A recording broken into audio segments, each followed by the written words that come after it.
Good morning, everyone. For today, let us learn some of the Filipino and international authors and their notable works. Let us first look at the Filipino authors. The first one is Jose Garcia Villa. He is known as the Poet Laureate of the Philippines and a pioneer of modernist poetry. Laureate means a person who has been honored or recognized for outstanding achievement in a particular field, especially in the art of literature. He is also pioneer because he was one of the first Filipino poets to adopt and introduce the modernist style. Jose is a Filipino poet, a literary critic, a painter, born in 1908.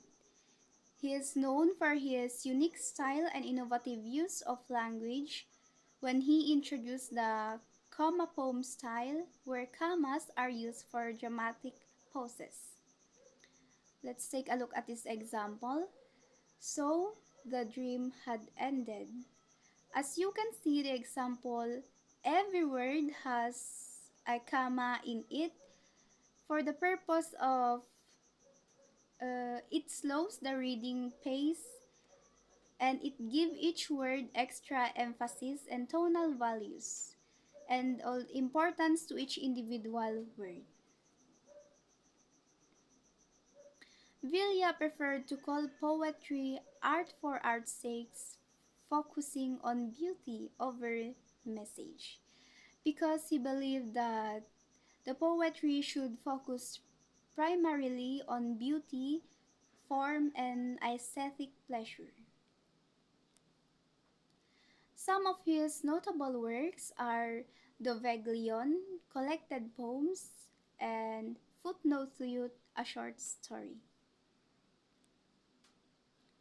Here.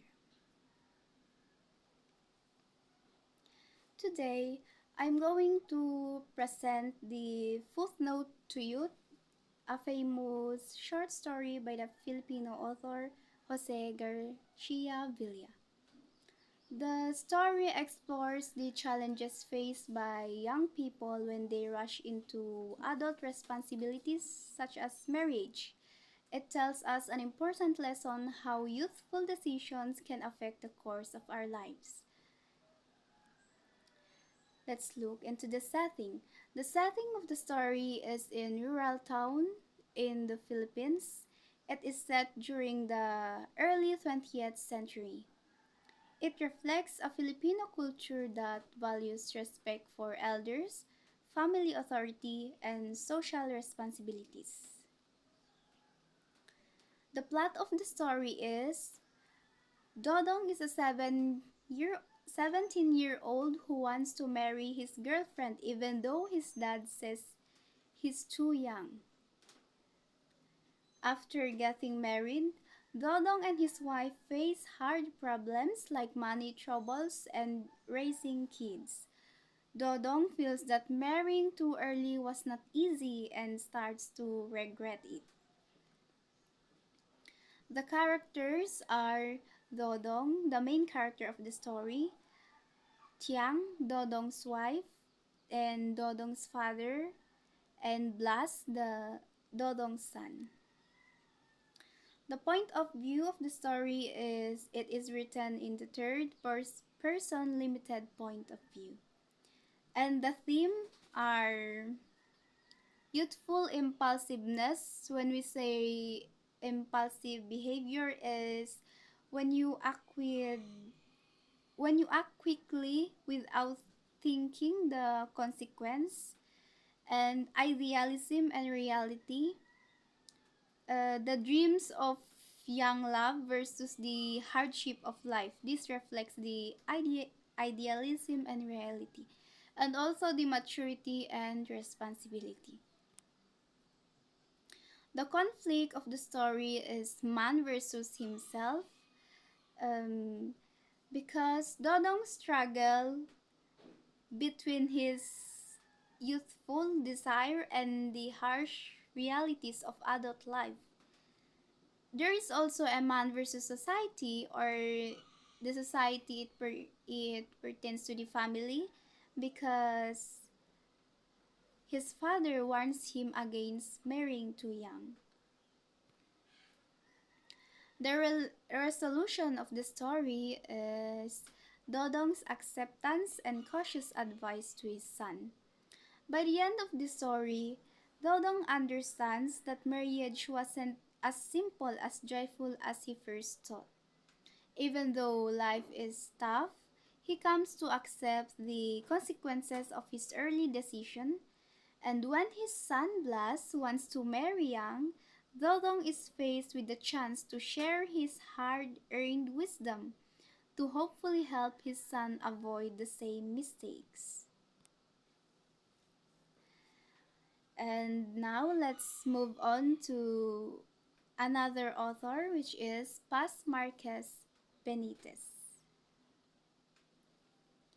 Paz Marquez Benitez is known as the mother of the modern Philippine short story because she wrote Dead Stars, which is recognized as the first modern story in English.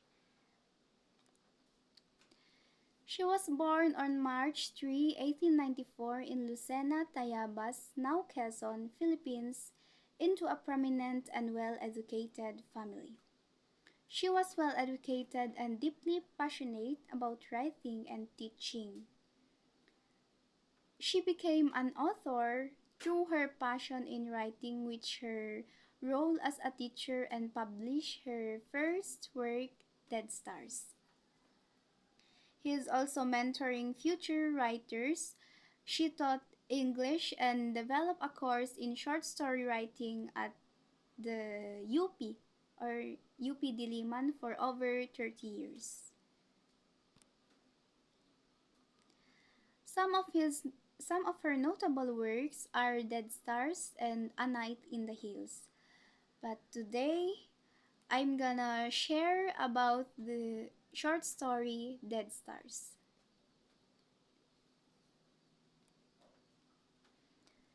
Dead Stars. It is a well-known short story by Paz Marquez Benitez, who is considered the mother of the modern Philippine short story. It is written in 1925. The story explores the complicated feelings of love, duty, and regret through the life of Alfredo, a man caught between his fiancée and a new passion. It's a timeless story about how our emotions can sometimes be illusions and how social expectations shape our choices. The setting of the story is mainly set in the Philippines during the early 1900s. The setting reflects the limitations placed on personal freedom and love by family and society. The plot or the summary of the story is Alfredo Salazar is engaged to Esperanza but meets Julia Salas, a woman he falls for.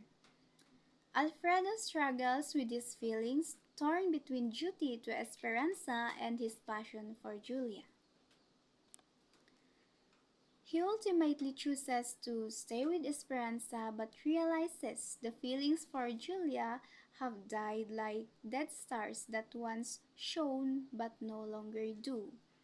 Shone is something that was shining in the past.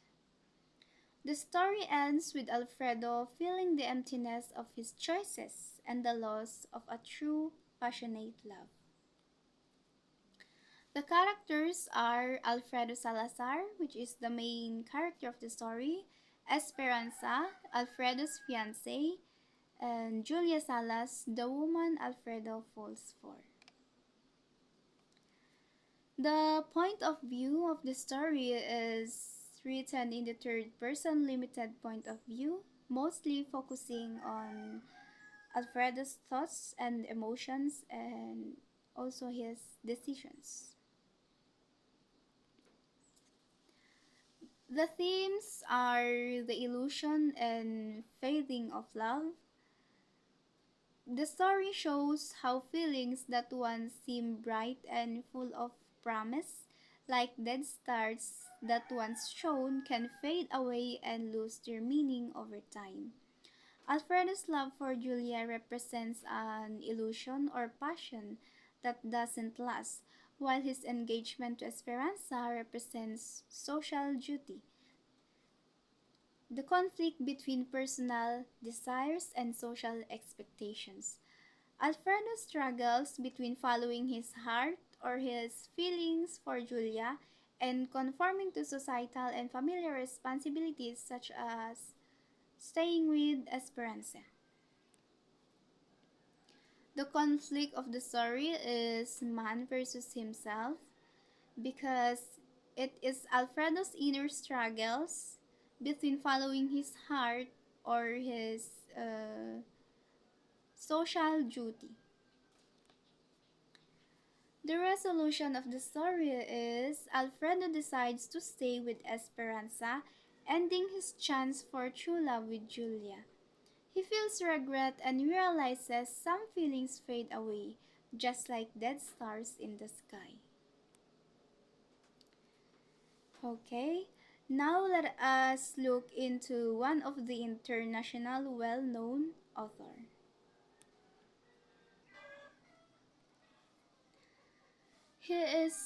She is Agatha Christie, also known as the Queen of Crime. Why? Because she is one of the most famous and best-selling authors of detective and mystery fiction in history. She was born on September 15, 1890 in Torquay, Devon, England. Christie enjoyed fantasy and creating characters, showing early signs of storytelling talent. During World War One, Christie worked as a nurse and later in a hospital dispensary. She began writing detective fiction during this period. Christie authored 66 detective novels, 14 short story collections, and the world's longest running play, The Mousetrap. It is considered as the longest running play because it has been maintained a continuous presence on stage since its debut. It has been continuously performed since its London West End opening on November 1952. By 2025, it has had over 30,000 performances.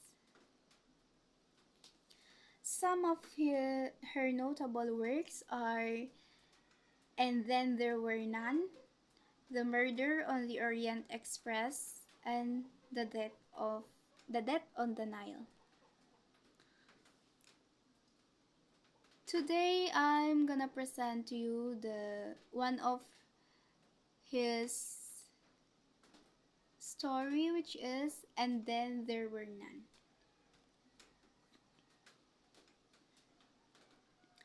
And Then There Were None.